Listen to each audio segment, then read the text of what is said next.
Bueno, gaurkoan, dakizunez hau espazioa, borroka esparrua da, gure eskualdean sufritzen ari garen hirigintza ereduaren aurrean, eta orduan horregaitik pentsatu dugu, gaurko inaugurazio egun honetan, hirigintza izan behar zela landu behar genuen gaietako bat, ikusi zeran hirigintza eredu honek, edo orokorrean hirigintza eredu kapitalista zeran egiten dion, langiloi eta baita ere, lurrari edo naturari, ez da? Eta horretarako ekarri ditugu, hiru islari. Alde batetik Andrea Aset sindikatukoa, Bilbo Aldezarreko eta Bilbi eta inguru horretako etxebizitza sindikatukoa.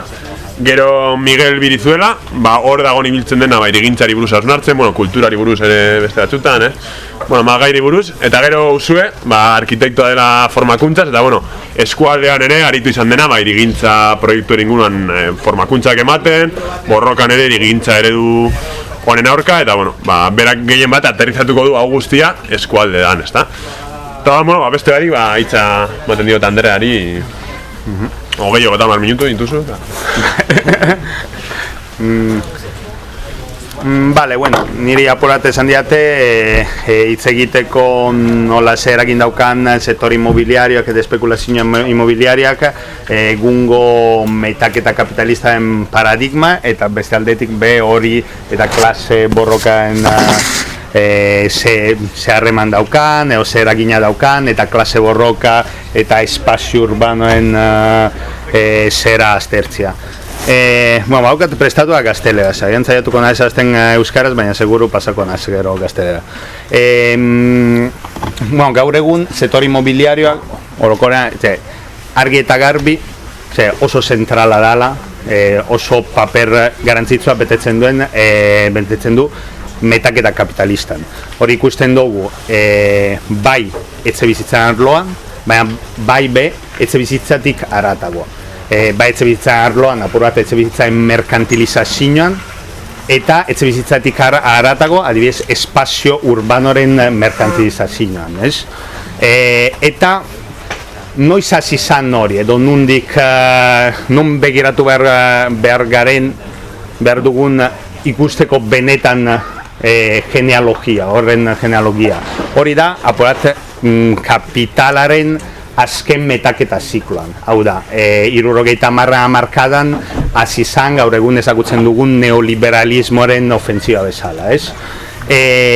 Zentzu horretan, esan dut bi zentzutan, ez? Egiten du, alde batetik etxebizitzaren merkatua eta etxebizitzaren kontzepzioa aldatzen da, garai honetan, eta beste aldetik espazio urbano.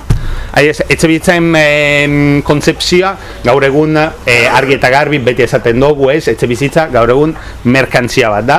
Etxebizitza ez da behar bat, ez da behar oinarrizko beharra, etxebizitza ez da leku bat bizitzeko intimitate egoteko, baizik eta merkantzia bat. Beste merkantzia bat merkatu globalean.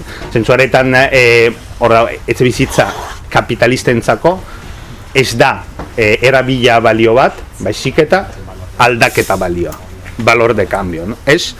Eta ze esan nahi duen hori, ja etxebizitza ez dala hori behar basiko bat, baizik eta metaketa eta valorizazio zelai bat. Hau da, eta etekinak ateratzeko zeo zer da. Baina hori ja aspalditik. Ezin dugu esan gaur egun hasi dala etxebizitzaren merkantilizazioan. Kapitalismoa dana da merkantilizatua, dana da merkantzia bat. Beraz, ze pasatzen da, 70 hamarkadan. Hor, etxebizitza ez da zoik merkantilizatuta, ez da zoik merkantzia bat, baizik eta merkantzia espekulatibo bihurtzen da. Oso lotuta con los valores y los mercados financieros. Zentzu horretan gaur egun guk ezin dugu ulertu espekulazio immobiliaria, ez badugu lotzen espekulazio finanzieroekin. Eta zentzu horretan ikusten dugu superargi adibidez zein diren sujeto espekulatzaile gaur egun gure territorioetan, gure lurraldetan, hau da, funtsputre, bankuak, da, kapitala finanziero, benetan inbertitzen duen etxebizitzan. Baina adibidez, bi adibide ekarriko ditut. Bat da, 2008ko krisia eta bestia da egungo burbuila immobiliario. 2008ko krisi hor guztiok ikusi genuen ze lotura zeukan etxe bizitzaren merkatua eta espekulazio immobiliario espekulazio finanzieroekin, ez? Krisi hori hasi zan burbuia immobiliario batetik. Guztiok gogoratzen dugu ez la historia de los bonos subprime, bonos zaborra, hipotekaen burbuia, eta hori izan zan hasiera, hori izan zan crack bat, eta hortik hasi zan kriston krisi finanzierio bat, hortik erori zan merkatu globala. Beraz, hor superargi ikusten da, ze harreman daukan. Eta beste aldetik esaten duen, adibidez, gaur egungo burbuia inmobiliario. Ez dakit ezagutu zuen edo entzun duzuen Evergranden kasua. Txinako promotora bat, hori izan da, abenduan nahikotxo etxegintzan, baina egia etxegintzan gitzi, respecto a lo grave que es lo que está pasando. Evergranden da promotora bat, da Txinako promotora inmobiliario handiena, eta bueno, en diciembre esencialmente no ha podido pagar sus deudas eta rating agentzia hauek esan dute haien bonuak eta haien balio, haien azioak bonu basura, bonu zaborra zirela. Ze esan nahi du hori? Que Evergrande está cayendo. Evergrande da Txinako merkatu inmobiliarioa. Eta zergatik da hain garantzitsua? Begiratzen badugu nola atera ginen 2008ko krisitik, hor China eta Txinako merkatu inmobiliaria paper zentrala daukan. Si se ha podido salir de la crisis de 2008 es porque el mercado inmobiliario de China ha absorbido todo el excedente del mercado global y se ha comprado toda la deuda de Estados Unidos. Es decir, si cae el mercado inmobiliario chino, cae el mercado inmobiliario mundial y en el efecto dominó cae el mercado global. Beraz, ikusten dugu, gaur egun ez dauka zentzuri itzegite especulazio inmobiliario, como si fueran los malos de la película, cuando la especulación inmobiliaria es la que nos estabiliza, es el estabilizador del mercado global. Beraz, hau esan da, ya voy a estar con el reloj así. Beraz, ikusten dugu nola hirurogeita hamar hamarkada ja dau jauzi kualitatibo bat etxebizitzaren kontzepzioa, ez? Eta beste aldetik esaten duen, adibidez, espazioen urbanoen kontzepzioa eta ze papera betetzen duen espekulazio inmobiliarioak. Hor, badauz bi kontzeptu oso garantzitsua direla. Alde batetik, hirurogeita hamar hamarkada neoliberalismoekin azten da, bueno, ezagutzen duguna, ez? Desindustrializazioa, beste paradigmo produktibo bat, bilatu behar ziren, beste metaketa espazio batzuk, eta hor, metaketa espazio bat da, justamente, espazio urbano. Dago, kontzeptu bat, da acumulación por desposesión, que esencialmente nos viene a decir eso, nos viene a decir que el capitalismo no es que haya tenido una acumulación, la que conocemos, ¿no? Al principio, la acumulación originaria, llegan los burgueses, expropian a todos los campesinos, le imponen la propiedad privada y con violencia, robo y estafa, esencialmente hacen una gran acumulación. Pero no es que esa sea la acumulación de la burguesía. Esa ha sido la primera grande, el primer gran robo. Pero la burguesía necesita acumulaciones constantes. Y en los años 70 esa acumulación, en un momento dado, esa expansión de la propiedad privada se expande a los territorios. Dices, vale, hoy gure metaketa kanpo, metaketa zelaia izango dira territorioak. Bueno, territorioa eta beste hainbat zerbitzu publiko zirena eta hasi direla privatizatzen. Eta hor garantzitsua beste kontzeptua da kapitalaren bigarren zirkuito. Zer da kapitalaren bigarren zirkuito? Gaztelera egingo dut, porque era un poco complejo. Nosotros conocemos cómo funciona el capitalismo, es muy fácil, ¿no? Muy fácil, entre comillas, pero bueno, es la clásica fórmula de capital, mercancía, más capital. Es decir, está el burgués, ahí, que ya nos ha robado antes, le ha robado a nuestros abuelos, pues tiene un montón de capital y dice, venga, lo voy a invertir en mi fábrica, voy a explotar esos trabajadores que van a hacer una mercancía y esta mercancía se vende y al final de ese proceso al capitalista le vuelve más capital respecto al inicial, ¿no? Ese más capital que hemos producido nosotros, que nos ha robado a nosotros y él se pone en el bolsillo el beneficio. Pero no puede parar el capital, tiene que moverse, si no sería simplemente dinero. Pues lo tiene que volver a meter en la producción, otra vez mercancía, otra vez robo, otra vez vender y otra vez más capital. ¿Qué pasa en las crisis, en los momentos de crisis, que sabemos que son cíclicas por el capitalismo?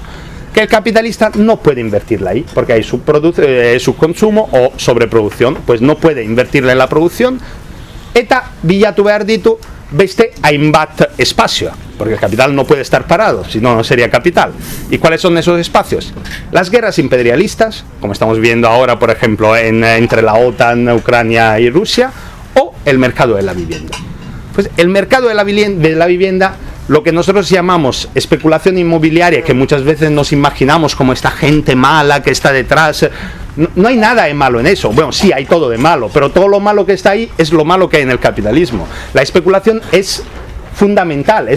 Sin la especulación inmobiliaria no podríamos salir de las crisis. Sin la especulación inmobiliaria no podría ir adelante la economía. Zentzu horretan, begiratu behar dugu nola espekulazio inmobiliaria estrukturala dan.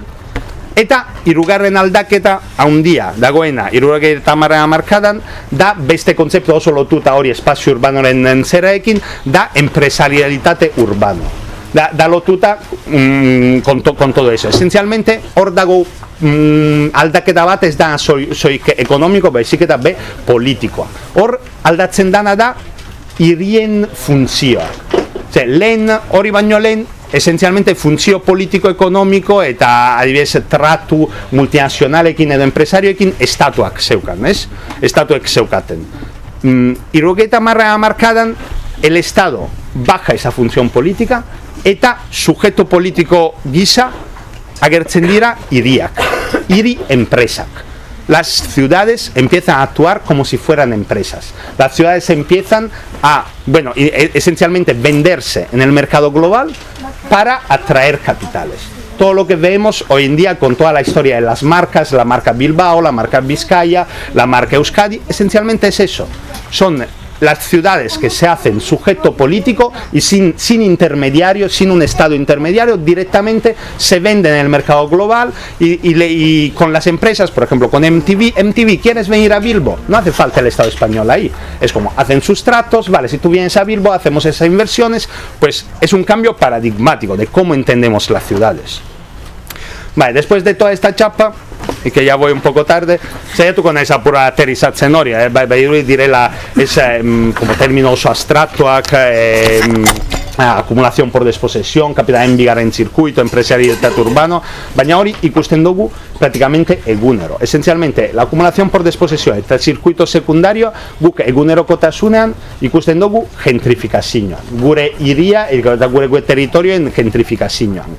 Zer da gentrifikazioa? Esencialmente es ese cambio que se da, sobre todo, bueno, que se da de forma diferente, imagino después podemos hablar de cómo se está dando aquí, pero por ejemplo en Bilbo nosotros la vivimos con los cascoviejos y en general las partes que antes eran populares se recalifican, se pone ahí grandes inversiones, ponen una arquitectura, un urbanismo bonito y como ondorio de esto, la gente de toda la vida que vive ahí, los habitantes proletarios o proletarizados, tienen que pirarse del barrio para dar espacio a las nuevas clases creativas o más acomodadas que vienen a vivir en ese barrio. Evidentemente, eso es la gentrificación. Y eso, cuando hablamos de gentrificación, estamos hablando de todos los procesos que he dicho antes. Después, la gentrificación además es un proceso súper complejo que por cómo lo estamos viviendo no es un proceso homogéneo, que tiene ondorioz hainbat espazioetan. Bauzka ondorio adibidez etxebizitzak ikusten dugu gure auzoetan gentrifikatuetan etxebizitzaren prezioa, etxebizitza alokairoen prezioa igo da de una forma vertiginosa.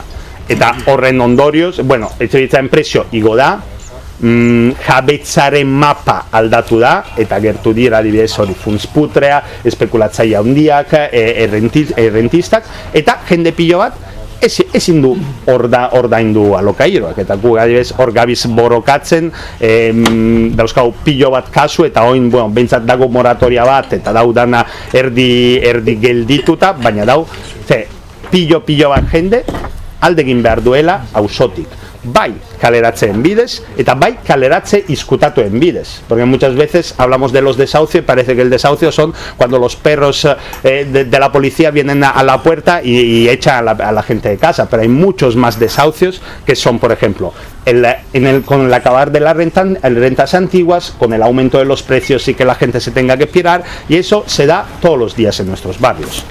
O sea, baina etxebizitzaendik haratago gentrifikazioa dauka be hainbat ondorio. Beste bat da, adibidez, en cómo concebimos, cómo vivimos el barrio.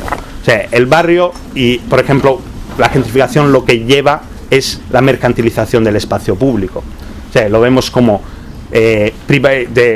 espazio publiko privatizazioa, militarizazioa, azken finean lehen egoteko, harremantzeko edo bueno, bai, elkarrekin egoteko, zaintzeko ziren espazio batzuk bihurtu dira kontsumitzeko espazio. Hau da, super argi adibidez gure plazetan, gure plazak terrazas beteta. Edo super argi dago con la desaparición de los bancos en la calle. Está super claro en las cámaras que nos ponen. Es como de privatizatu dute gure auzoa. Eta hor, beti esaten dugu auzoaren musifikazioa eta salmenta, eta hor, interesgarri da ikustea normalian pentsatzen dugu edo planteatzen dugu auzoaren salmenta da en alguna forma el hecho de como algo más estético, ¿no? Es gure auzoa merkantzia bihurtu dute.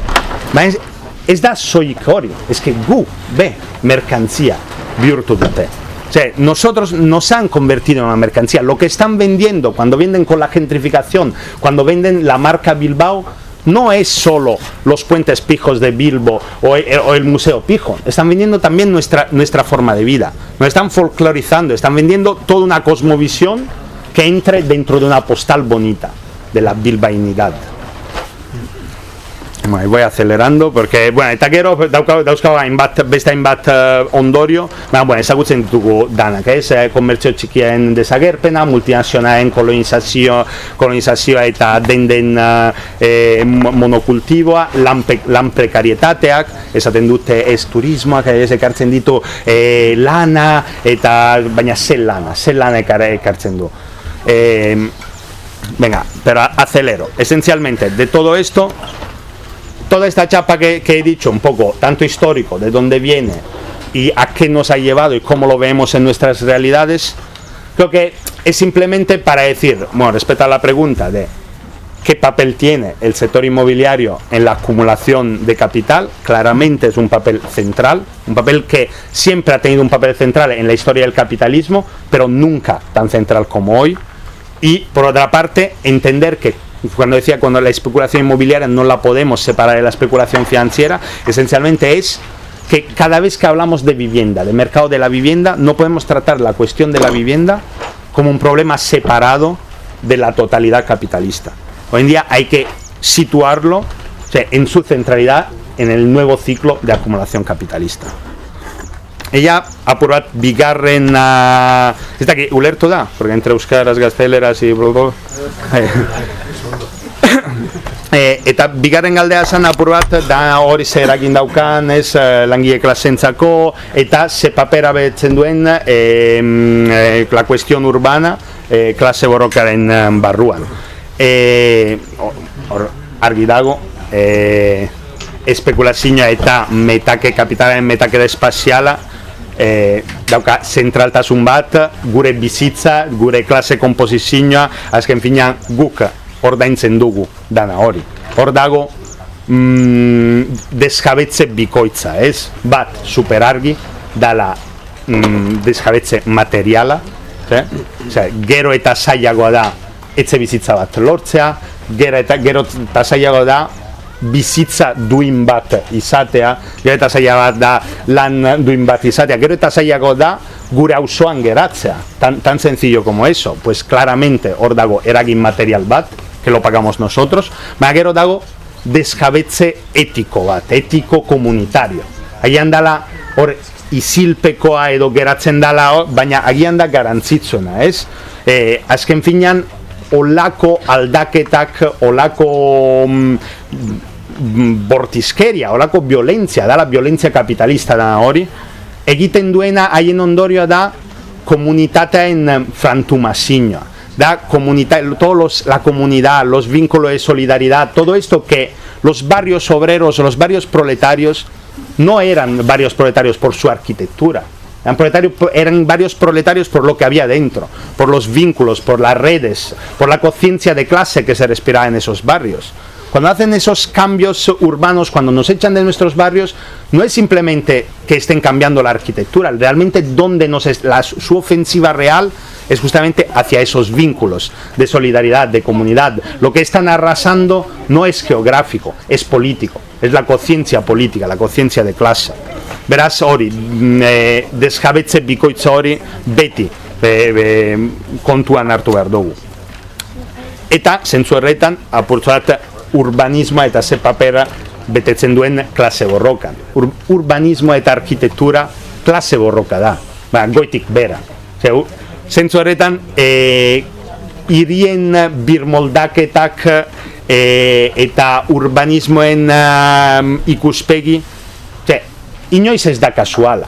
Cuando te venden que están recalificando no sé qué zona, no es algo que se hace así como acaso, porque bueno, sí, podría estar bonito poner un parque ahí. Hay todo esto, todos los cambios urbanos, todas las recalificaciones que hay, está impregnado de lucha de clases. Está impregnado de lucha de clases, por una parte, por lo que hemos visto anteriormente. ¿Por qué?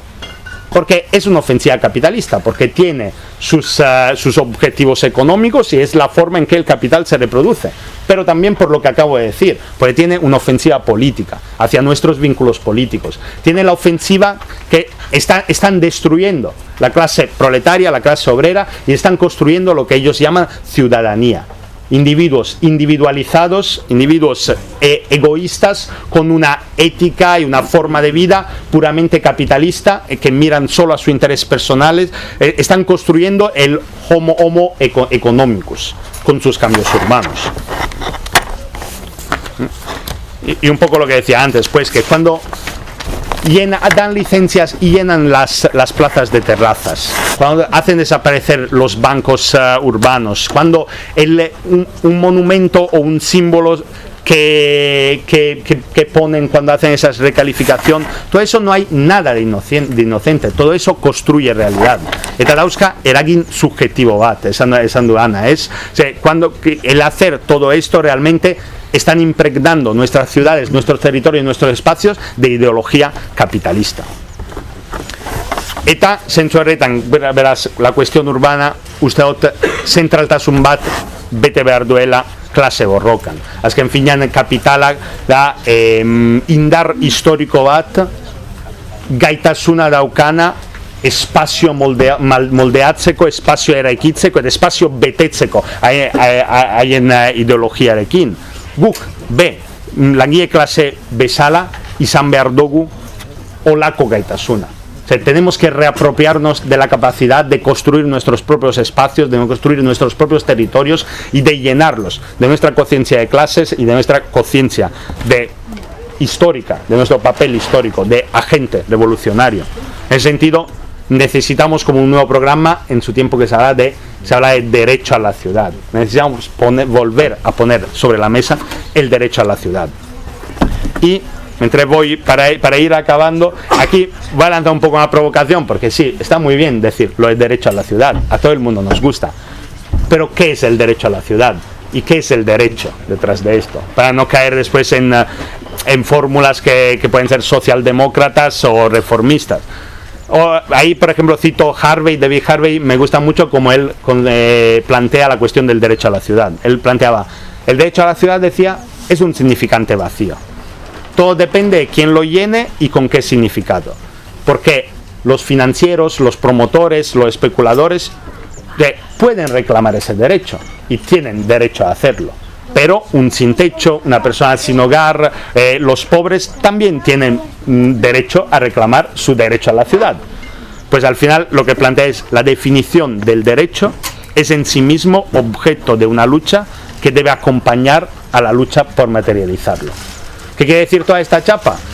Que a veces, está muy bien hablar de derecho a la vivienda, de derecho a la ciudad, pero a veces en el capitalismo hay derechos que son antagónicos, hay dos derechos que simplemente se enfrentan y en el capitalismo es así. Había, no sé, hace unos meses el tipo del PSOE hablando de la vivienda, cuando se hablaba de la ley de la vivienda, y le ha dicho, sí, claro que la vivienda es un derecho, Pero bueno, hombre, que alquilar una vivienda o sacar un beneficio de ello también es un derecho. Tiene toda la razón. Y ahí hay dos derechos que no son compatibles, porque hasta que la vivienda sea una mercancía, hasta que haya la persona que saca beneficio de la vivienda, habrá personas que no podrán tener derecho a la vivienda. Pues, ¿qué pasa ahí cuando hay enfrentamiento entre dos derechos? Por ejemplo, el derecho a la ciudad, el derecho nuestro a quedarnos en nuestros barrios, pero el derecho de los capitalistas, de los cerdos, a echarnos de esos barrios. ¿Qué pasa cuando nosotros tenemos un derecho a la vivienda, pero el fondo buitre también tiene derecho a tener miles de viviendas? Ahí Marx lo que decía, entre derechos iguales lo que decide es la fuerza. Pues claro que tenemos que hablar de derecho a la vivienda, claro que tenemos que hablar de derecho a la ciudad, pero tenemos siempre que plantearnos que ese derecho tenemos que conquistarnos. Porque tenemos que imponer nuestro derecho de clase trabajadora, nuestro derecho de proletarios, al derecho que tienen los burgueses. En ese sentido, cuando hablamos de derecho, nunca lo podemos hacer desde una perspectiva ética, siempre lo tenemos que hacer porque el capitalismo no entiende de ética, siempre lo tenemos que hacer desde la perspectiva de la organización de clase y de la acumulación de fuerza. Y ya, para acabar, estas las lanzo un poco a provocación, con tres un poco tesis políticas o hipótesis política que le hemos dado vuelta desde ASET y que son un poco el resultado de todo esto.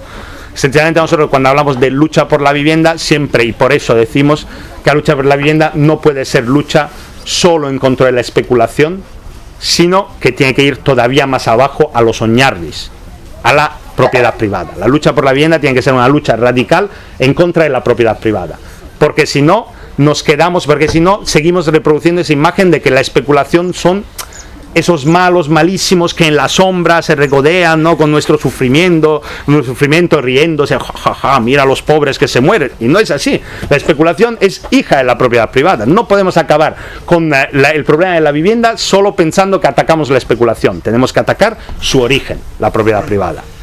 Segundo, también un poco respetar lo que he dicho, la cuestión de las instituciones.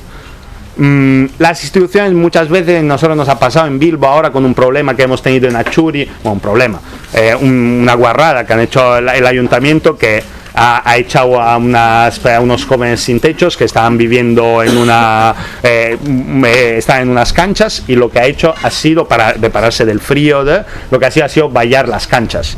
Y al principio, sobre todo, la reacción ha sido, no, pero el ayuntamiento, como pedir a las instituciones una solución para eso. Nosotros, las instituciones, si hemos dicho que hoy en día las ciudades son ciudades empresas, evidentemente las instituciones no pueden ser la solución del problema de la vivienda, ni del problema de la cuestión urbana, porque son parte del problema. Porque esencialmente, si las ciudades hoy se han convertido en ciudad empresa, si estamos en el trabajo lo vemos clarísimo, el empresario nunca estará al lado nuestro, al empresario no le vamos a pedir que sea la solución porque él es el problema. Con nuestras ciudades, frente a nuestros ayuntamientos, en los países, frente a las instituciones burguesas, tenemos que tener lo mismo. O sea, sí podemos conquistar reformas, pero se conquistaremos con la lucha, no pidiendo. Y lo último, un poco con la cuestión del derecho, que bueno, ya esto lo he dicho realmente. La cuestión del derecho a la ciudad, el derecho a la vivienda, tenemos que reivindicarlo, pero tenemos sobre todo que lucharlo. No podemos pedirlo, tenemos que conquistarlo. Esencialmente, el derecho, sea a la vivienda, sea a la ciudad, nunca será el presupuesto de la lucha, siempre será el resultado de la lucha.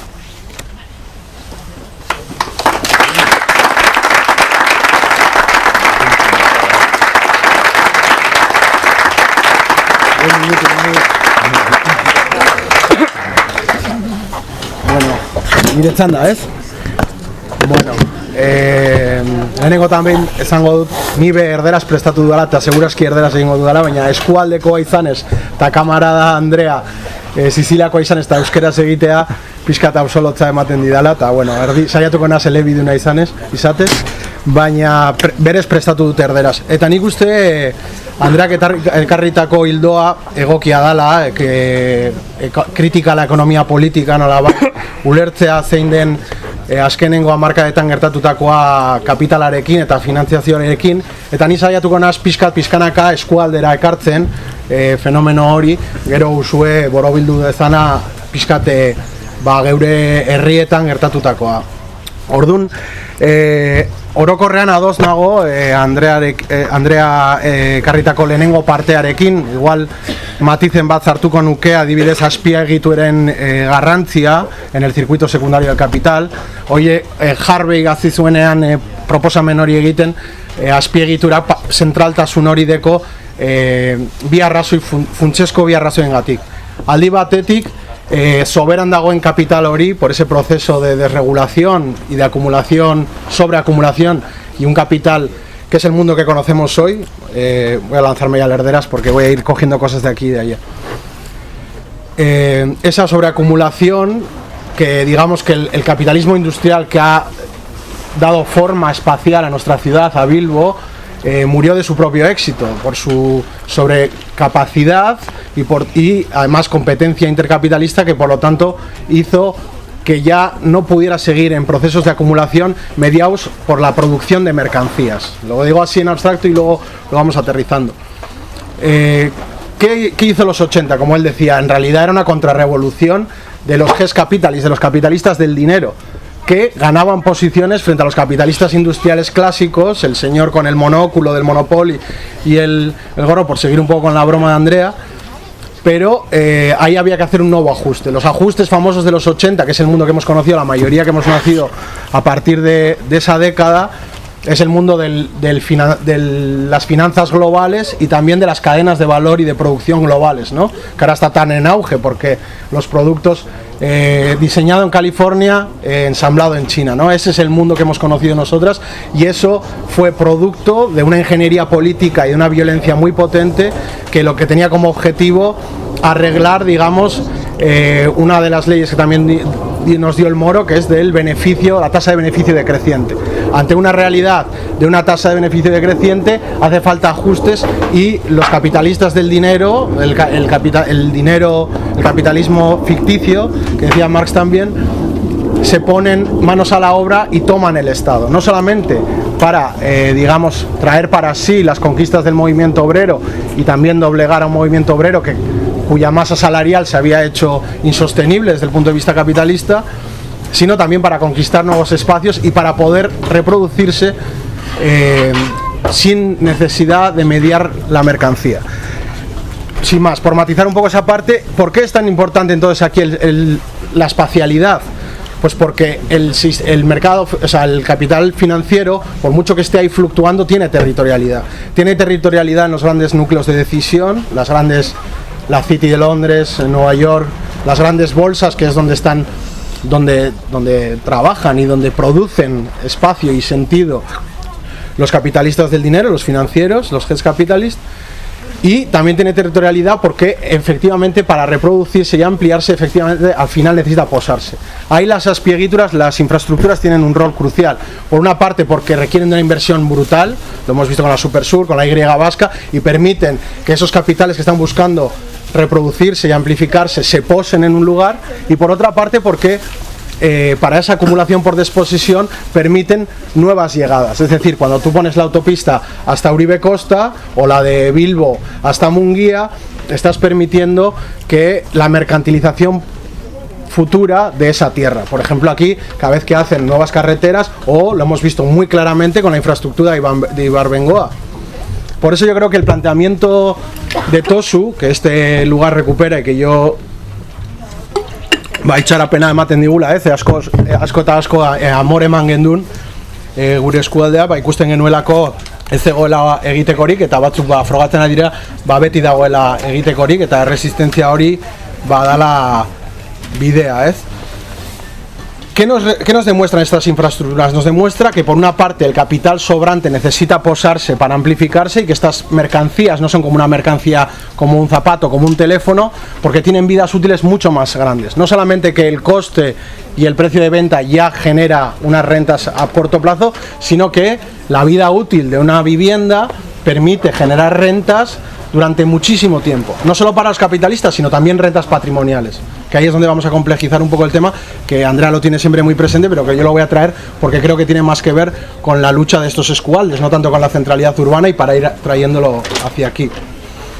Entonces, el circuito secundario son principalmente tres elementos: las infraestructuras, grandes autopistas que cumplen esa función de spatial fix, que le llaman Harvey, que es arreglo espacial, un arreglo espacial, digamos, para esa sobreacumulación, pone ese capital en circulación y lo amplifica, y por otra parte cumple la función de generar la condición de posibilidad para nuevas expropiaciones para valorizaciones futuras, ¿no? Eso es un poco lo que podríamos decir sobre las infraestructuras. El resto de cosas que son, pues, el Decathlon, todo eso que han hecho en Verango, pues son nuevos centros en un capitalismo, como decíamos, global, nuevos centros de consumo y de circulación de mercancías, más que de producción, porque ya la producción aquí, pues digamos que no es el papel que corresponde o el que han determinado a la periferia europea, que es más bien lugar de consumo, circulación de mercancías y como mucho de vacaciones, y por eso ese intento de captar no solamente capital financiero global, sino turistas y ese tipo de corrientes de valorización y así. Y voy bajando un poco por no quedarme en el rollo marxista, pero sí que creo que es importante para entender por qué esas infraestructuras llegan primero y luego ponen en circulación, pues, nuestra tierra, porque generan esta posibilidad de valorización y de rentas futuras. Pero trayéndolo un poco al contexto del Estado español y de Euskal Herria, pero un poco también esa convergencia que yo creo que ha habido en las últimas décadas entre el modelo capitalista vasco y el español, en ese proceso de desindustrialización. El proceso de industrialización, como decía Andrea y he dicho yo al principio, es general, o sea, hay un proceso de deslocalización de la producción, la mercancía va a China, etcétera. Y aquí hay como un diferencial porque dentro del desarrollismo franquista, pues Euskal Herria es uno de los polos de producción industrial clásica y valorización capitalista clásica de mercancía, valor, etcétera. Pero bueno, eso se va desmontando poco a poco en varias oleadas, en los 80s una, en los 90 otra, y ahora la última es muy evidente, donde se destruye empleo industrial. Solo en los últimos 3 años han destruido 18.000 puestos de trabajo en la industria y se han creado 6.000 en la construcción. Entonces lo que nos está indicando es que efectivamente seguimos las corrientes generales del capital global y particularmente del modelo español de crecimiento, el modelo español de crecimiento que ha vivido de ciclos inmobiliarios desde el tardofranquismo de los 60. Todo el desarrollo de los barrios altos de Bilbo, pero no solo, de todas las grandes ciudades del Estado, eran, digamos, se apalancaba buena parte del crecimiento industrial o no sobre los ciclos inmobiliarios. Y toda la administración, todas las instituciones han sido diseñadas en base a esos procesos de valorización. Y me explico. De toda la recaudación que hacen las haciendas vascas, las tres, solo el 15% va a los ayuntamientos.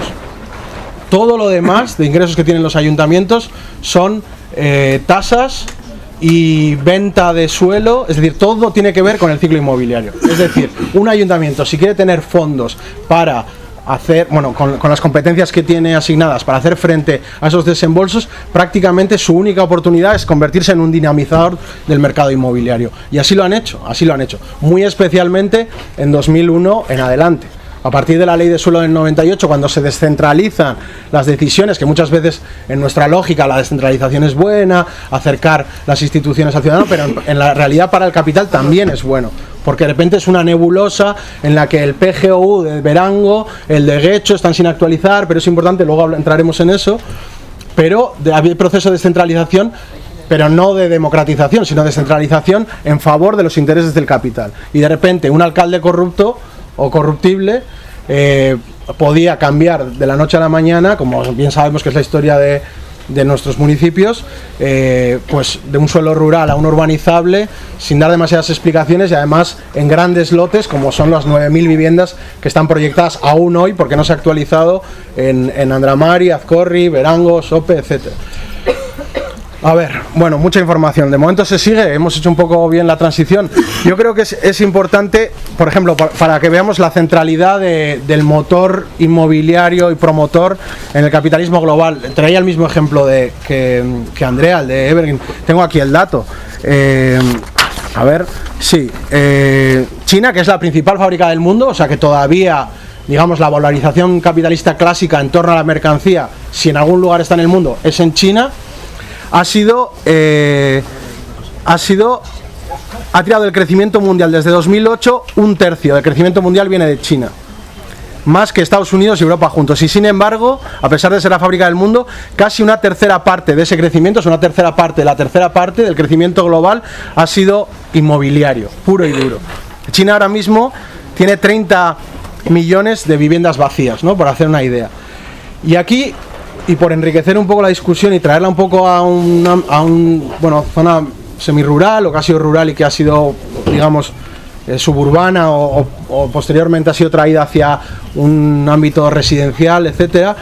Creo que a la crítica a la economía política que planteaba Andrea está bien introducirle la ecología política, ¿no? Que hay una tradición muy bonita, incluso en Euskal Herria tenemos algunos pensadores malditos que han quedado por ahí, como Mario Gaviria, o a nivel estatal Juan Manuel Naredo, que yo creo que si tenéis interés en esas cosas es fundamental, porque de alguna forma entroncan esta concepción clásica, o sea, entender el mecanismo económico, pero rompen con la lógica de la ortodoxia económica y que no creo que el marxismo haya pecado de eso, pero a veces los marxistas sí, de hablar de lo económico y olvidar un poco que todas esas plasmaciones, esa circulación de capital y los dineros tienen su plasmación sobre nuestros territorios y sobre la biomasa, es decir, que todos esos movimientos, sigue el dinero, follow the money, que dicen los americanos, en realidad tiene debajo la circulación de mercancías, de biomasa, de energía, la destrucción o transformación de nuestros territorios y la producción de un espacio capitalista como puede ser el Decathlon, las urbanizaciones pedorras, esas blancas y negras, las cebras que les llamo yo,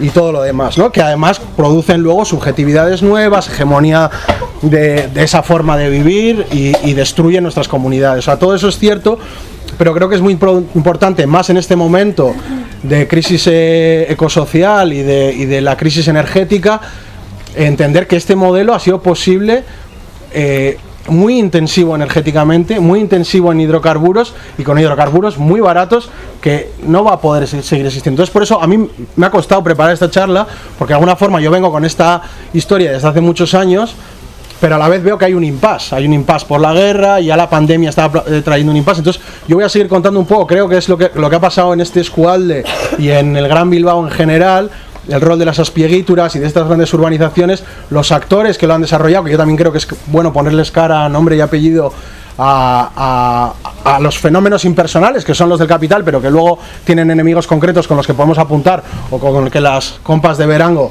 ya han tenido un golpe, ¿no? Y amenazas directas y juicios y cosas de ese estilo. Entonces voy a intentar hacerlo así.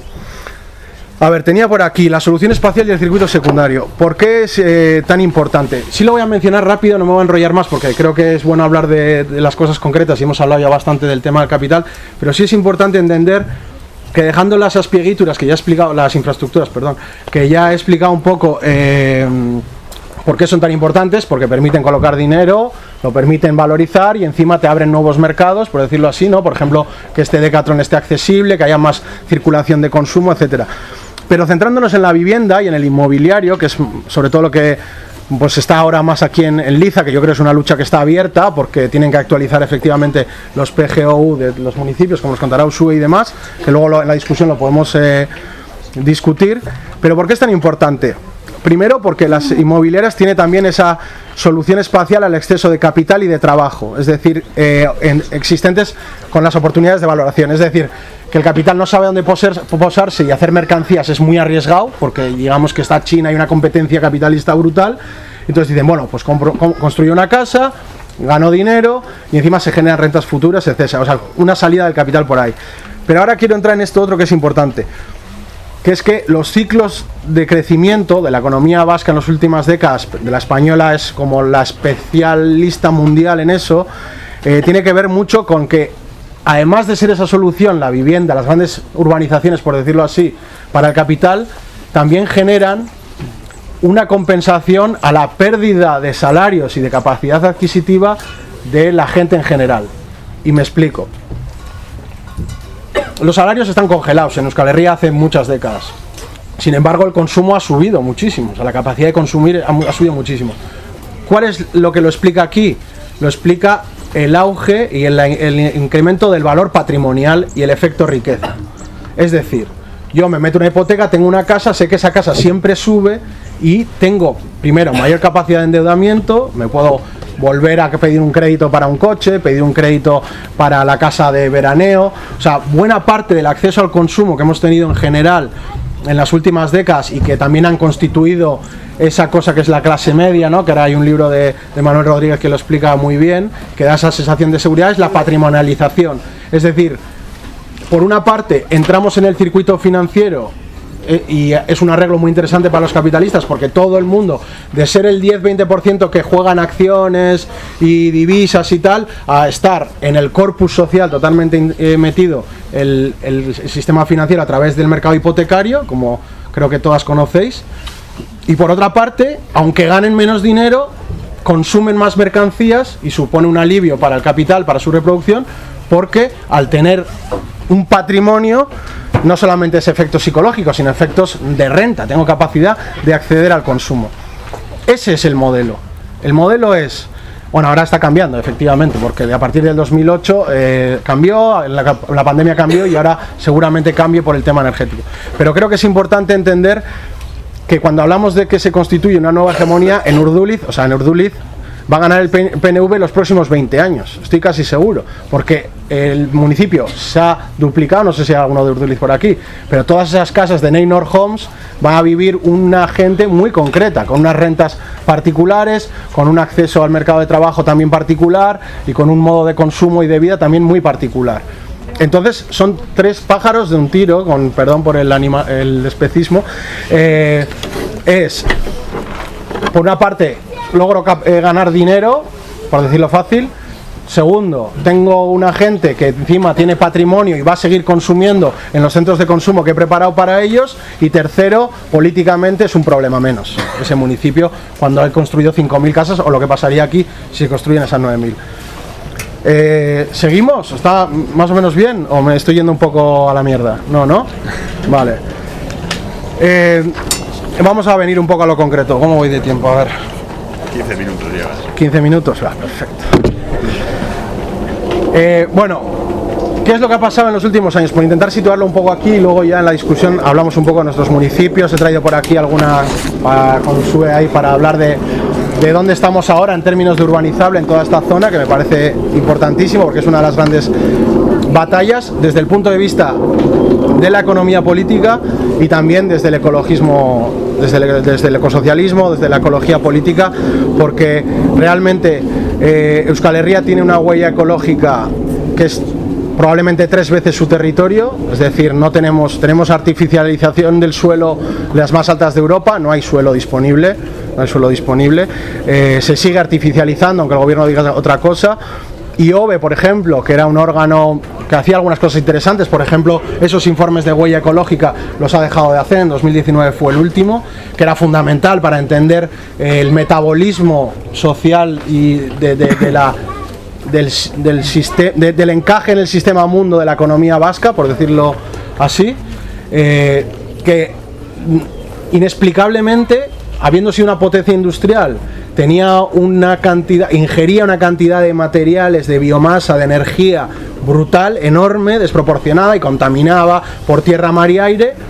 Y 30 años después, digamos, 30 años después de transición hacia una economía de servicios y desmaterializada, seguimos contaminando lo mismo por tierra, mar y aire. Es decir, que aunque hay una desindustrialización, no hay una desmaterialización, que es lo que siempre han vendido. No sé si os sonará, servicios avanzados, ¿no? Como que internet llegaba y íbamos a ser chupiguays, o sea, que éramos obreros y ahora íbamos a ser, pues, no que sé, pues gente sofisticada y cosmopolita, ¿no? Los cosmopaletos que nos gobiernan.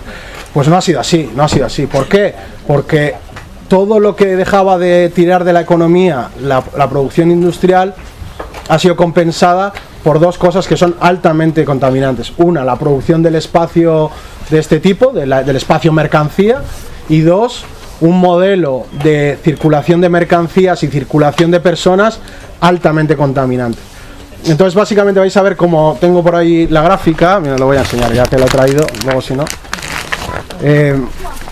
O sea, es importante porque si veis aquí, no sé si veis, pero ahora lo paso, el residencial, digamos, esto es en términos de huella ecológica, ¿vale? ¿Qué importancia tiene? Si veis, el residencial más o menos se mantiene constante, aunque yo creo que está infravalorado porque no está metido ahí ni infraestructuras, ni yo creo que incorpora exactamente los costes de producción en términos de emisión de CO2 y cosas así, pero bueno, más o menos se mantiene. Yo diría que sería seguramente más alto, creo que está infraestimado, pero si veis en tema de industria cómo baja en picado por la capacidad industrial, va decreciendo, y el del transporte sube, porque claro, el modelo que nos proponen de vivir es un modelo residencial, es, bueno, el parking de Ibarbergoa, o sea, es que además este lugar es paradigmático para explicarlo. Lo que quieren venir aquí es hacer chalés unipersonales o medio unifamiliares, como los que han hecho en las huertas de la humedad en Algorta, otro crimen, que ahora mismo ya estamos hablando de una cosa criminal. O sea, es criminal desde el punto de vista de los intereses de clase, si se quiere, pero es más criminal aún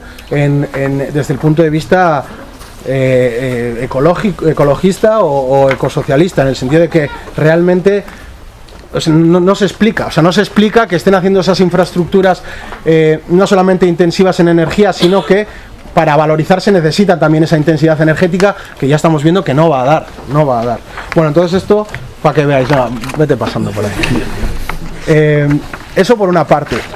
Y luego voy muy rápido a el rol de las instituciones y quiénes han sido los principales agentes de los promotores, los capitalistas que han de la producción del espacio, ¿vale? Y te paso. Por una parte, las instituciones, como decíamos, han sido diseñadas en el Estado español para la valorización inmobiliaria y la valorización del uso del suelo. Del uso del suelo me refiero no del uso entendido entre valor de cambio y valor de uso, sino el uso para la valorización capitalista.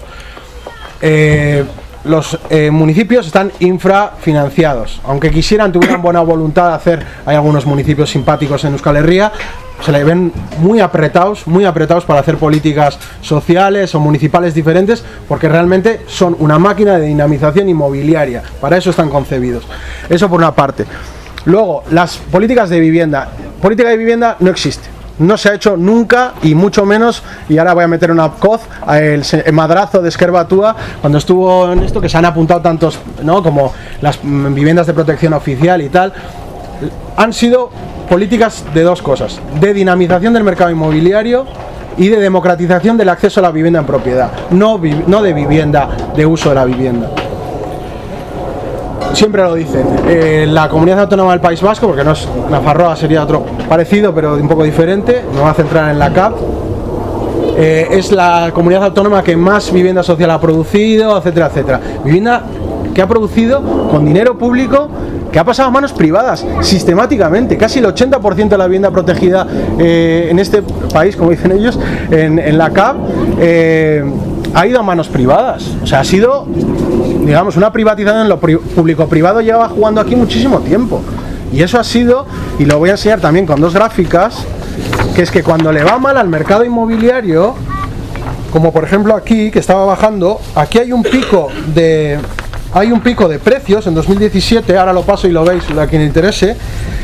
Lo que hicieron fue hacer más VPO. Es que básicamente, ahora ya lo estoy diciendo rápido y podría aterrizarlo más, luego en la discusión lo vemos, pero básicamente cada vez que están en un apuro los promotores inmobiliarios y las cajas de ahorro, que ahora ya no existen más, se ponía el gobierno vasco la chapela de la vivienda y empezaba a producir este tipo de espacio capitalista, de valorización capitalista, con dinero público o con suelo público o con lo que hiciera falta. Eso sin hablar de las growth machines que hablaba Andrea de Bilbao. O sea, en el centro, evidentemente en las metrópolis es mucho más claro, que básicamente se dedican a vender todo lo que pueden del patrimonio municipal, pero a cara de perro. O sea, es que han vendido todo el suelo habido y por haber. Yo estoy haciendo para una investigación un poco intentando computar todo el suelo que se ha vendido. Es que me salen sanmameses, pero a trolorón, ¿no? Y luego a generar esas gobernanzas de múltiples actores públicos y privados, como Bilbao Ría 2000, que ha sido el gran actor de este proceso de minimización, de empresarialidad o de empresarialidad institucional, que es básicamente los CEOs, los gerentes de Bilbao S.A., ¿no? Bilbao S.A. y entendido Bilbao como el área metropolitana, en la que están asignados algunos espacios residenciales y de valorización para clases medias o las que quedan, como puede ser Uribe Costa, y otros espacios basura como son Alonsótegui, donde te meten la autopista, la quema de residuos en la incineradora, y bueno, y todo lo que quepa ahí, ¿no? O sea, espacios basura, que también se usaba esa nomenclatura, pues habidos y por haber. Entonces es como una segmentación del uso, de la producción de valor y de las consecuencias, pues así más o menos. Entonces ahí, toma, pasa esto para que se vea si quieren. Nuestros ayuntamientos pues tenían ese rol muy claro. Aquí tenía que ser, pues el Beverly Hills que ya tenemos, tenía que ser pues acomodado a las diferentes capas superiores, digamos, de democracia de propietarios, de patrimoniales. Perdona, que estoy hablando muy rápido. Y ese era el uso, o sea, ese es el destino que tenía Uribe Costa. ¿Qué ha pasado? Pues en el medio han pasado la crisis de 2008 que circuitó el motor del crecimiento económico, que era el mercado inmobiliario, y se fue a la mierda la capacidad de financiar esas operaciones. Entonces han quedado todas en barbecho. Zorro Zaurre quedó en barbecho. Loyola, que lo han estado siempre esperando, el famoso, que mucha gente lo celebró y para mí fue una putada, la verdad, porque sé que lo que van a hacer es tirarlo y construir más cebras de estas. O sea, no porque quiera tener a los milicos en Donosti, sino porque creo que tendría que haberse dado en otras condiciones. Ahora va a haber, otra vez se reactivan Salburua y Zabalgane en Gasteiz, y aquí pues se está viendo si se reactivan o no las operaciones de urbanización de todo Azcorri y Andramari que se concebieron en el año 2001. Todas esas operaciones se concebieron en un momento, ya sabéis, la borrachera inmobiliaria, la burbuja, todo el mundo subido, encantado de conocerse y metido en 2 o 3 hipotecas, por lo menos aquí donde las rentas son altas. Y bueno, es lo que hemos conocido, 9.000 viviendas aquí, 9.000 viviendas aquí. Bueno, no sé cómo decirlo, todos Zorro Zaurre, que ya es una barbaridad, si habéis paseado por ahí, el paseo de la Ría, es una cosa como abrumadora, son 5.500 viviendas, pues os lo podéis imaginar, ¿no? Lo que serían 9.000 viviendas. Eso cortocircuitó, pero los gestores de la cosa pública han sido muy listos. No han modificado ni actualizado las leyes, ni la de suelo, ni las normativas. No te quiero pisar, ¿eh? Si te piso me pegas un codazo. No, dale. Porque estaban esperando que el ciclo volviese a permitir meter pasta, de esa pasta sobrante, y meterla otra vez en el inmobiliario para valorizar y seguir con sus planes. En las 3 capitales vascas de Goalde, incluida Iruñerría, o sea, en las 4 de Goalde, ya se han reactivado esas operaciones que habían sido descartadas porque eran una locura, lo inmobiliario, no sé qué. Pero bueno, ahora con lo de la crisis, la pandemia y no sé qué, no sé si lo habéis seguido, pero las 3 están reactivadas. Bueno, Zorro Zaurre nunca se había descartado, pero Loyola, ¿sabéis de Loyola de lo que hablo, no? No sé si os acordáis, cuando Pedro Sánchez llegó a la Moncloa con el apoyo del PNV, una de las cosas que pidió el PNV fue que el cuartel de Loyola, que es un cuartel enorme que está al otro lado del río en Donosti, fuera dado a la municipalidad, al municipio, ¿no? Al ayuntamiento, y que se fueran todo el mundo lo celebró, pero dijeron, milicos fuera, a tomar por saco. Que claro, pues sí, evidentemente, pues en principio es una buena noticia. Lo que pasa que lo que tenían unas ganas, no solamente Goya y su gente, que son tremendos especuladores desde lo municipal, sino todas estas gentes de las que voy a hablar muy brevemente, 2 minutos, y luego si queréis lo ahondamos en la discusión.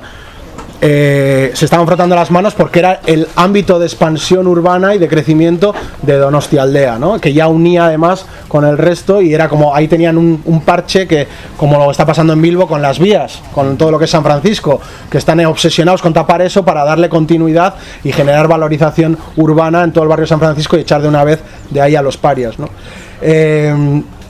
Bueno, eso. Lo último os voy a contar 2 anécdotas y ya termino y paso la palabra. Por una parte, no sé si sabéis que una urbanización en Azcorri, donde está el Pinar y así, que han metido, los que sois de aquí ya habéis visto, que han metido excavadora, están ahí todo el día jugando, jiji, jaja, que meto aquí, camino entre el bosque y tal, pues están de pleitos ahora todavía una empresa, que tengo el nombre del señor por si le queréis conocer, que quiere construir 800 38 viviendas en Azcorri sobre la playa, que se llama la empresa Soto Azcorri SL y que llevan litigando contra el Ayuntamiento de Guecho 10 años. No sé si sabíais de esto, pero es como la batalla de aquí al lado. Este caso, que ahora paso también la fotocopia, esto es como en DBH, ¿no? Las fotocopias y tal. Porque en el PGO estaba permitido, o sea, esto estaba en el PGO de 2001, que todavía no está aprobado, lo están atrasando, o sea, en 2022, en abril, se supone que ya lo van a traer, pero lo han atrasado 10 años la actualización del PGO de Guecho. Entonces, esto todavía se puede hacer, el ayuntamiento le ha frenado y los jueces de momento le dan la razón al constructor, porque dicen, aquí en tu plan urbanístico dice que aquí se puede urbanizar. Entonces esto, una de las batallas que va a tener que dar y que yo espero que este lugar sea como un poco la... A ver, este no es... Está ahí, ida y vuelta. Que se pueda dar. Y luego, la otra anécdota... Ah, eso, lo de Guecho ya había traído. Vale, lo último. Amenábar y compañía.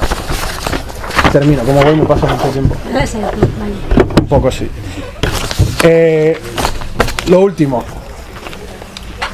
España ladrillo España es como lo mismo, ¿no? Paco el Pocero, el Levante, Marbella, Benidorm.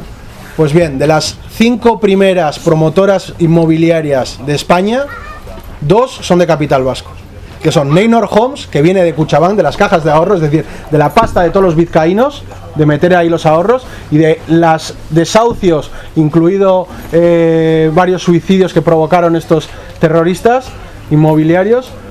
Con ese capital inicial montaron Neynor Homes, que es hoy por hoy la principal promotora del Estado español.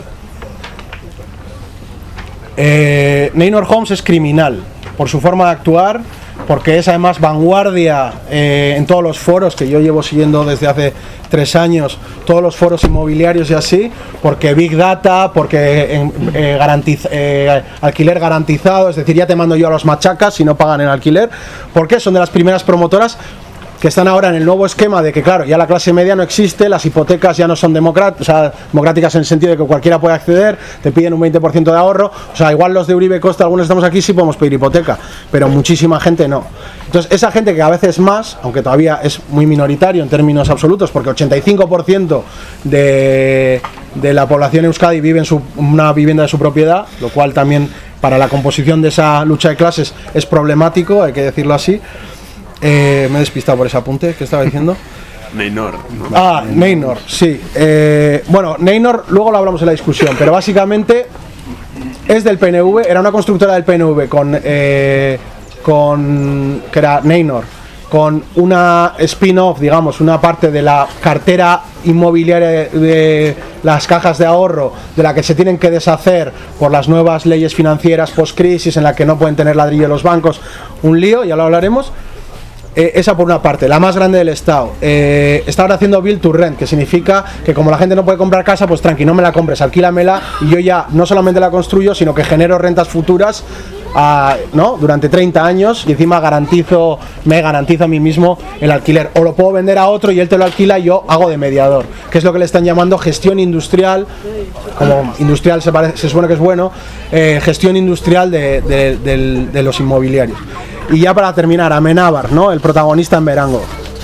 De Amenábar tengo luego os lo cuento si queréis. Amenábar es la tercera más grande del Estado, promotora, también tiene toda la cadena de valor del inmobiliario, tiene fondos detrás, eso es muy importante, ya no son solo constructoras o promotoras, son fondos de inversión, constructoras, promotoras, arrendatarias, o sea, lo que están haciendo es crear grandes corporaciones que subsumen todas estas partes de la cadena de valor del inmobiliario.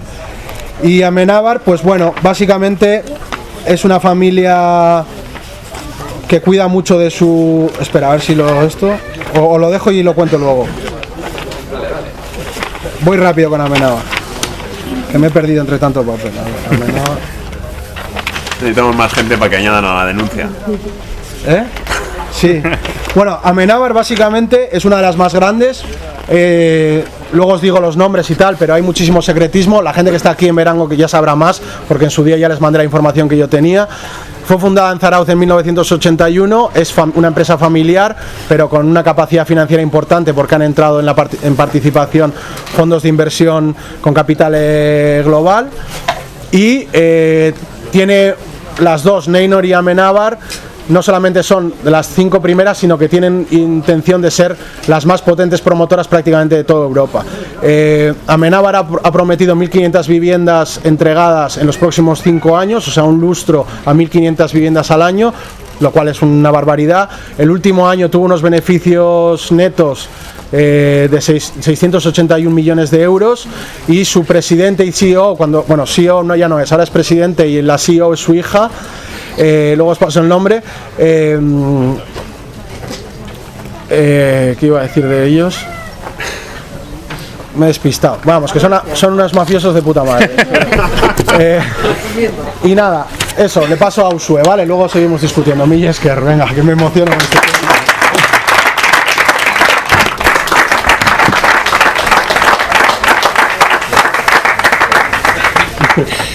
Bueno, a ver, nik ez dekot askorik esateko, eta ganera, zuk egin duzu apurbet lurreratzen nahiko interesgarria, Uribe Kostan mailan eta bueno, orduan, nago apurbet, bebai, ustot danak gauzela apurbet kantzata, baina, bueno, oso interesgarria, un montón de info, bai, eta, bueno, igual erakutsi leikegu, ekarri da apurbet, bueno, Uribe Kostako, erakutsi zuk mesade zurea dela. Bai, bueno. Nik errela ingo dut, ez baina azaldu nondik datorren apurbet eta holan egiten dugu zubea. Bai, vale. Bueno, voy a decir en castellano porque ya estoy pensando en esto. Del ciclo anterior, algunas de las batallas que se dieron, algunas fueron interesantes, y una fue la modificación de la ley de suelo del Estado. No la vasca, que es malísima, pero la del Estado fue importante porque se generaron algunos ámbitos de monitorear, o sea, que por lo menos se supiese qué pasaba, porque con esa descentralización que decíamos había un descontrol del copón. Y este es el SIU, se llama, que te permite ver todo el suelo que es urbanizable en un mapa se ve todo el Estado. Y este es pues el zoom in de lo que es urbanizable. Lo más naranja oscuro es que es prácticamente todo, y lo otro es partes, ¿vale? Y esto es pues justo, aquí está Punta Galea, y este es pues donde estamos nosotras y el municipio. Y si quieres explícalo tú, porque básicamente, como no se han actualizado, como nos va a contar Usue, pues ahora mismo todo esto, a no ser que los ayuntamientos digan lo contrario y adapten a... Hori zu kontatu. Bai, vale, orduan, apurbet hau ulertzeko nondik datorren, lurralde antolamendua da autonomikoa. Vale, orduan, bueno, seguruenik jende gehienak jakingo da honen inguru, baina, bueno, dau maila bet dala autonomikoa, dagoela planeatuta por las DOT, Directrices de Ordenación del Territorio, la GAC, euskeraz, lurralde antolamendu gidalerroak, eta orduan, direz oso orokorrak, vale? Apurbet planteatzen dute Euskadi mailan estrategia orokorrak, claro. PNV-ren ikuspuntutik, ez? Gero, maila apurbet bera eginda dekoguz PTP-ak eta PTS-ak. PTP-ak lurralde planeamendu, lurralde antolamendu partzialak, dauzela antolatuta area ezberdinetan, bale? Area funtzionaletan. Euskadi mailan dauz, ezberdinak eta Uribe Kostari dagokio Bilbao Metropolitano. Bilbao Metropolitano, claro, Metrópoli, toda esta idea enlazamos con todo esto de donde venimos del señor con el monóculo y la idea esta de visión de Bilbao en plan, bueno. Orduan, Metrópoli baten, lurralde sistemak, dau konfiguratuta modu baten non, Metropolia gure dau apurbet lehiatu, Londres bategaz, Frankfurt bategaz, gure jarri da, simbolikoki itxori da oso potentea, eta jarri gure da maila horretan. Eta horretarako behar du lurralde konfigurazio bet oso konplexua eta zonalde bakoitzak edo gune bakoitzak deko bere funtzioa bebai, ez? Bilbao Metropolitano, Bilbo, margen derecha, margen izquierda, claro, oso modu ezberdinak diez bizitzekoak, eta ganera lurraldea da oso bestelakoa, ez? Alde batetik, eskala horretatik konfiguratzea ez Uribe Kosta, lokura bet. Porque ze funtzio deko Metrópoli mailan, bizitzekoa, ez? Eta isialdi, en plan natural, esta cosmovisión que comentabas también, ¿no? De lo rural que ya no es tan rural y toda esta construcción, ¿no? Y margen izquierda, industria, tal, y está hecho como todo el super chiringuito para que Bilbao sea lo puto más del universo, básicamente, ¿es? Eta orduan, Hori da PTPa, gero PTS-ak direz gaika, adibidez, el PTS agroforestal o el PTS, gai ezberdinak lantzen ditu Euskadi mailan bebai, bale? Orduan, hori alde batetik lurralde altolamendua eta gero dauz APOak, PGUak, bale? Udalerri mailan. Claro, hor dau kontua.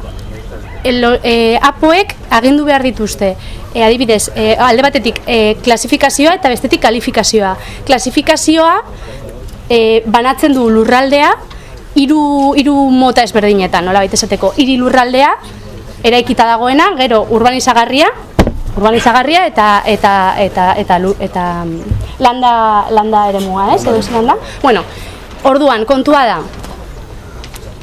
APOek jarraitu behar dute esaten dutena PTPa, eta PTPak lagak. Orduan, kontua da direzela legeak. Horrek esan gure dau, barri bate sortzeko behar direzela igual 10 urte. Orduan, sortu zanean aurreko dota, zegoen pentsatuta dinamika sozioekonomiko baterako guztiz askundean oinarrituta zegoena, ez? Demografikoki askunde itzela, gero bere bai ekonomikoki be bai planteatzen zan la superbega X, orduan, klaro, hori zen zan oindala X urte. Hori aprobatu ostean berrikusi behar da PTPa. PTPa berrikusteko beste 10 urte. Eta APOak, klaro, APOak direz, hori oso aspaldikoak udalerri guztienak. Orduan, dauz oinarrituta, estandar batzuetan bai demografikoak eta bai oso bestelakoak, oindala 21 urtekoak. Orduan, klaro, planeamendu horiek egikaritzeko, adibidez, etxebizitza kalkulatzeko, egiten da como tipo proyección demográfica, ez? Orduan, klaro, pues igual, espero zuten, Uribe Kosta astea, yo que sé, ez dakizkit datuak, baina imaginatu, bikoitza, ez? Eta horren estandar horien arabera, kalkulatu zen lurzoru hau, eta bueno, luego todos los intereses de los monstruos empresariales y tal, baina, claro, alde batetik, inertzia demografikoa oso bestelakoa da egun, eszenatokia guztiz aldatu da, garera ez bakarrik demografikoki, baizik eta krisi klimatikoa, krisi soziala eta errekurtsoen gabezia, gabiz, dana dau planeatuta oso logika, como askundeko baten, eta gabiz momentu baten historian, gabizela holan iten. Orduan, planeamendua jarraitzen dute holan, eta aldatzeko planeamendu guztiak beharko direz 30 urte. Eta hori da legea dana, eta horregaz jokatzen dituzte monstru hauek. Orduan, klaro, ze panorama da, pues oso gatza. Orduan, alternatiba nik uste, hasi direz politika batzuk birgaitzearen inguru berbetan, no a la nueva ocupación de suelo, sino regeneración. Politika horiek hasi direz sortzen, baina, klaro, hori lege bihurtzeraino pasako direz 21 urte. Orduan, klaro, horren aurrean alternatibak sortu behar direz. Sortu behar ditugu guk. Ezin dugu esperu goitik etortea aldaketa. Orduan horregatik direz horren garrantzitsuek borroka honek eta elkartze hauek batez ere adibidez zu bai esan dozu lehen aipatu duzu la propiedad privada, ¿no? Vale, pues alternativa a la propiedad privada, propiedad colectiva.